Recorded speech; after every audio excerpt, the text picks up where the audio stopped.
Maintenant, on va parler avec Bador Zabian. Vous avez appris, Bador, là, je me retourne vers vous, excusez-moi, j'ai pas mes papiers à la bonne place, je vais vous laisser le temps de vous installer aussi parce que vous venez d'arriver. Donc, vous avez appris qu'il y a des salons de chicha qui mènent leurs activités, mais de façon illégale là, à Montréal.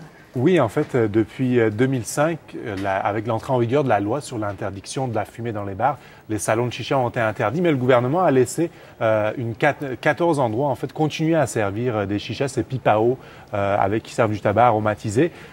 Sauf qu'il y en a bien plus que 14 dans la réalité qui continuent de servir de la chicha. Et ce qu'on a appris, c'est qu'il y en a en fait, je vais vous montrer les chiffres, il y en a une soixantaine à Montréal qui servent de la chicha sans en avoir le droit. Une soixantaine, donc c'est bien plus que les 14 qui sont toujours autorisés. Pourtant, le gouvernement a fait des inspections pour essayer de les faire fermer. Il y a 155 lieux qui ont été visités par le ministère de la Santé. Il y a 214 amendes qui ont été distribuées, mais encore, il y en a qui sont ouverts et qui ont pignon sur rue. Il faut savoir que lorsqu'une amende est distribuée, ces établissements qui continuent à servir de la chicha sans en avoir le droit, eh bien, soit ils payent l'amende, soit ils vont en cours pour essayer de faire suspendre l'amende, ou alors ils réussissent à fermer, mais bon, ça fonctionne pas trop pour l'instant. Ils continuent à être ouverts et les règles qui entourent les salons de chicha autorisés, en fait, sont très strictes pourtant. Le tabac est taxé, ils n'ont pas le droit de servir de la nourriture, ils doivent juste servir de la chicha à des adultes, mais donc ça soulève quelques petites questions. Quand même. Et parlez-nous de ceux qui sont autorisés, justement. Eux, est-ce qu'ils sont en péril, ces salons-là?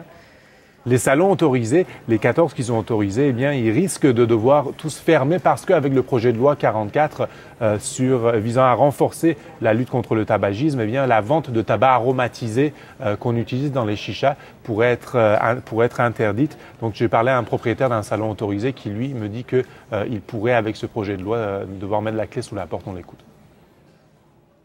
C'est sûr que si, oui, il est accepté tel quel, dans 9 mois, on ferme. Mais comme on dit, malheureusement, les 10 établissements légaux vont fermer, mais tous les illégaux risquent de rester ouverts.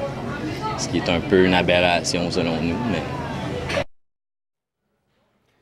Et les directeurs de la santé publique du Québec, eux, ils veulent la fermeture, ils voudraient la fermeture pure et simple de tous ces salons où on sert de la chicha parce que qu'ils soient autorisés au clandestin, c'est du tabac, c'est pas bon pour la santé. Je vais vous laisser écouter l'un d'entre eux. Tant qu'on va maintenir ceux qui sont en place là, bien, c'est un petit peu difficile d'agir efficacement sur tous les autres. Moi, je pense qu'il faut agir et sur l'un et sur l'autre avec la même mesure qui est de ne pas les autoriser. 44, il devrait être soumis au vote de l'Assemblée nationale dans les prochains mois, Julie. Merci beaucoup, Bador. Au revoir. Merci. Maintenant, on vous parle de